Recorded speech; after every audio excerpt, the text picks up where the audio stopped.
எப்படி ஒண்டியா முழுங்குறா பாரு. எப்பா எந்தே பெரிய வாயி.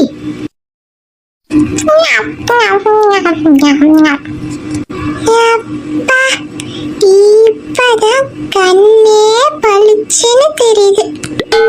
இந்த ஆஃபாயிலையும் எடுத்து முழுங்கிட்டு ஆள் அடக்கமே தெரியாத போயிடணும். மாமியார்காரி மோப்பம் முடிச்சா அவ்வளவுதான் நான் இன்னைக்கு. இப்படிதான் திருட்டுத்தனமா தின்னு தின்னே என் மகன் சம்பாதிக்கிறதெல்லாம் அழிக்கிறா போல இருக்கு. எப்படி ஒண்டியா முழுங்குறா பாரு. ஒரு வயசானவ வெளியே உட்காந்துருக்காளே, என்ன ஏது எதுவுமே அக்கறை கிடையாது இவளுக்கு. எப்பவே